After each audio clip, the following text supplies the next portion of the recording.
বিশ্বনবী ঘর ছাড়া হলেন, মক্কা থেকে গেলেন মদিনায়, কিন্তু সাইয়েদনা ইব্রাহিমের ঘর ছাড়াটা এত সহজ না। উনি জন্মেছিলেন ইরাকের বাবেল নগরীতে, বাবেল থেকে হিজরত করলেন ফিলিস্তিন, ফিলিস্তিন থেকে হিজরত করলেন মিশর, মিশর থেকে হিজরত করলেন মক্কা, মক্কা থেকে আবার ফিলিস্তিন, আবার বাবেল। আল্লাহু আকবার। মাইগ্রেশন, এটার বলে মাইগ্রেশন, হিজরত, নির্বাসিত হওয়া। কোরআনের পক্ষে যারা কথা বলে, ইসলামের পক্ষে যারা কথা বলে, নিজ এলাকায় থাকতে পারে না। এখনো এই নমুনা আছে না নাই? দোষ একটাই, কোরআনের কথা বলে, দোষ একটাই, হাদিসের কথা বলে, দোষ একটাই, ইসলামকে বিজয়ী শক্তি হিসেবে দেখতে চায়। এটাই অপরাধ। নিজ ঘরে থাকতে পারে না, নিজ ইউনিয়নে আসতে পারে না, নিজ থানায় ঢুকতে পারে না, নিজ জেলায় আসতে পারে না।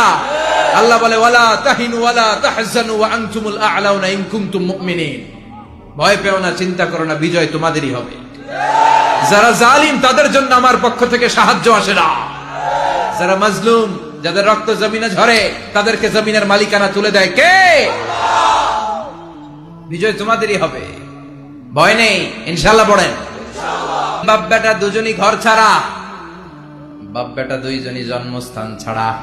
বিশ্বনবী মক্কা থেকে মদিনায়, আর সাইয়েদনা ইব্রাহিম নিজ এলাকা বাবেল থেকে গোটা বিশ্বের আনাচে কানাচে। চিল্লায় বলেন ঠিক কিনা? এই পৃথিবীতে 5 জন নবীকে আল্লাহ শ্রেষ্ঠ নবী বলেছেন।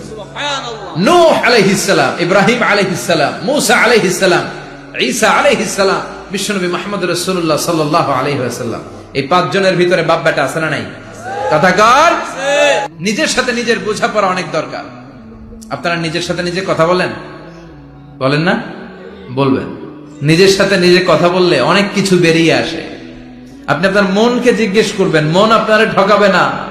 আপনার বিবেকটা আল্লাহর দেয়া অনেক বড় আদালত, এই আদালত কখনো আপনারে ঠকাবে না। চিল্লা এখন ঠিক কিনা?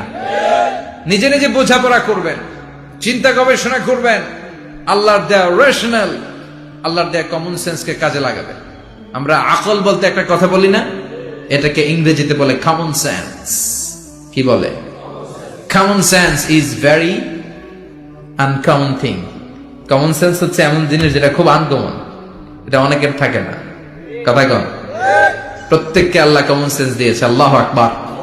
সাইয়েদনা ইব্রাহিম এই কমন সেন্স খাটালেন, ওনার বুদ্ধি বিবেক খাটালেন, চিন্তা করলেন, অনুসন্ধান করলেন, করতে করতে করতে উনি মহাসত্যের সন্ধান পেয়েছেন। চিল্লায় বলেন তো মহাসত্যকে? মহাসত্যকে? উনি এমন একটা পরিবেশে এসেছেন, আমরা তো জন্মসূত্রে মুসলমান, আমরা জন্মগ্রহণের পরেই আমাদের কানে আজান দেয়, আমাদের জন্য আকিকা দেয়, আমাদের মাথার চুল ফেলে দেয়, আমাদের ইসলামিক নাম রেখে দেয়, আমারে মক্তবে ভর্তি করিয়ে দেয়, আমার হাতে কোরআন তুলে দেয়। একটা প্রিভিলেজ আল্লাহর খলিল ইব্রাহিম পায় না। নিজে বুঝে, নিজের মনের সাথে লড়াই করে, যুদ্ধ করে, গোত্রের লোকদের বিরুদ্ধে যুদ্ধ করে, প্রচলিত সমাজ ব্যবস্থার বিরুদ্ধে জিহাদ ঘোষণা করে তিনি ইসলাম প্রতিষ্ঠা করেছে। তো সহজ না আমার ইসলাম আর সাইয়েদনা ইব্রাহিম খলিলের ইসলাম এক ইসলাম নয়। আমার ঈমান সাইয়েদনা ইব্রাহিমের ঈমান এক ঈমান নয়। চিল্লায় বলেন ঠিক কিনা? উনি যুদ্ধ করেছেন নিজের সাথে নিজে, বারবার লড়েছেন, লড়তে লড়তে তিনি আল্লাহর সন্ধান পেয়েছেন। উনি দেখতেন আশেপাশে চলে মাছের পূজা, আমরা আজান দেখি, মসজিদ দেখি, তাফসির মাহফিল দেখি, উনি দেখেছেন মাছের পূজা। উনি বাইরে দেখেছেন গাছের পূজা, উনি বাজারে দেখেছেন গরুর পূজা, উনি একাই দেখেছেন মূর্তির পূজা। কিন্তু একটা তো ওনার মন বসে না। উনি দেখেন লোকজন আগুনের পূজা করে। কিসের পূজা করে? আবার পূজা শেষ, আগুনের মধ্যে পানি ঢেলে দিলে আগুন নিভে যায়। মাথায় ধরে না, কি রে আমার খোদা কই গেল হঠাৎ করে? এতক্ষণ তো ছিল। ধরে নিলাম ফর এন এক্সাম্পল, আগুনটাই আমার খোদা, এতক্ষণ তো আগুন রে নম নম করতো, তো পানি দেওয়ার পরে আমার খোদা গেল কই? প্রশ্ন আছে না নাই? দেখেন কিভাবে ইন্টেলেক্ট, রেশনাল, সৃজনশীলতার বুদ্ধিমত্তাকে তিনি কাজে লাগিয়েছেন। খেয়াল করেন, আমরা চিন্তা না করে সিলে কান নিচে শুনে দৌড়, আছে না নাই? তো যাচাই করার প্রয়োজন বোধ করি না, ভেরিফাই করার প্রয়োজন বোধ করি না। এটা মহামারীর আকার ধারণ করেছে আমাদের সমাজে, সমাজটা শেষ। সাইয়েদনা ইব্রাহিম ভাবলেন আগুন আমার রব হয় কি করে, এটাতে পানি ঢাললে এটা গেল কই? তিনি বললেন না, আগুন আমার খোদা হতে পারে না। এরপর দেখলেন সবাই গাছের পূজা করে। কিসের পূজা? ঘরে যখন লাকড়ি দরকার, গাছ নামক খোদারে কোপাইয়া শেষ করে ফেলে। কথা বোঝা নাই মনে হয়? যারা গাছের পূজা করে, যখন লাকড়ি দরকার, কাঠের দরকার, তখন খোদারে কি করে? কোপায়, কোপায়া সাইজ। তো খোদারে কোপায়, এটা কেমন খোদা? এরপর দেখলেন কিছু লোক গরুর পূজা করে। কিসের পূজা? এদেশেও আছে না নাই? তাদেরকে কটাক্ষ করছি না, সব ধর্মের প্রতি শ্রদ্ধা রেখেই বলছি। ভাবেন, রিথিঙ্ক করেন, পুনরায় ভাবেন। তো তিনি দেখতে পেলেন গরুর পূজা করে, আবার যখন জুতা বানানো দরকার, গরু জবাই করে ওই গরুর চামড়া দিয়া জুতা বানায়া পড়ে। আছে না নাই? তো এইটারে খোদা মানে কি করে? খোদার গায়ের চামড়া দিয়ে জুতা, কত বড় বেয়াদব! চিন্তা করছেন? খোদার গায়ের চামড়া দিয়ে ওই বেয়াদবটা পায়ে জুতা পড়ে। মাথায় ধরে? একটাও সাইয়েদানা ইব্রাহিমের মাথায় ধরে না। এরপর সাইয়েদানা ইব্রাহিম দেখলেন মূর্তির পূজা করে। বিশাল বিশাল মূর্তিগুলোর সামনে দাঁড়িয়ে চোখের পানি ছাড়ে। তো উনার এটাও মাথায় ধরে না, কারণ উনি দেখলেন কিছুক্ষণ আগে এগুলোর মাটি কাদা দিয়ে মূর্তি বানাইছে ওরা, এরপরে ডিজাইন করে এগুলোর সামনে ওম নমো পড়ে। তো এইটা ওর খোদা হয় কেমনে? যারা বানাইলো এরাই না মূর্তির খোদা? কথা বলেন, বুঝে শুনে উত্তর করেন। কাদার মাটি দিয়ে আমি মিজানুর রহমান আজহারি একটা মূর্তি বানালাম, মূর্তি বানিয়ে এটার আগুনে পুড়ে শক্ত বানালাম, এরপর আমি নিজ হাতে রং তুলি দিয়ে ডিজাইন করলাম, এরপরে এটার আমি বসালাম। বলেন তো, আমি এটার স্রষ্টা না এটা আমার স্রষ্টা? এটার বানাইছে কে? মিজানুর রহমান আজহারি এই মূর্তির স্রষ্টা। চিল্লা এখন ঠিক কিনা? তো যেটারে আমি বানালাম এটার আবার ওম নমো ভগবতী হবে? মাথায় ধরে না, উনার মাথায় ধরে না। উনি চিন্তা, গবেষণা, অনুসন্ধানের মধ্য দিয়ে সত্যের সন্ধান পেয়েছেন। মহাসত্য এমনি পান নাই। দিন গড়িয়ে রাত আসে, সাইয়েদনা ইব্রাহিম আকাশের দিকে তাকায়, তাকিয়ে দেখে ধ্রুব তারা। কি তারা? সবাই দেখে ধ্রুব তারারে পূজা করে। এবার নিজের সাথে কথোপকথন কি করলেন? এই কোরআন সাক্ষী। فلما جن عليه الليل رأى كوكبا قال هذا ربي فلما أفل قال إني لا أحب الآفلين। সুবহানাল্লাহ পড়েন। দেখেন নিজের সাথে নিজের বোঝাপড়া। রাত্রিবেলায় যখন ধ্রুব তারা দেখলেন, সবাই পূজা করে, এবার মনে মনে কথা কয়। কেমনে কথা কয়?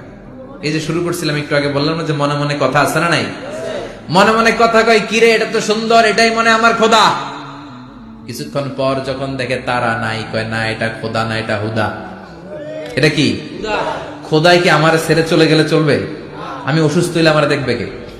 অসুস্থ হইলে আমার সুস্থ করবে কে? বিপদে পড়লে আমাকে উদ্ধার করতে হবে কে? তার মানে আমার খোদা আমার ছেলে চলে যায় না, এই তারা আমার খোদা হতে পারে।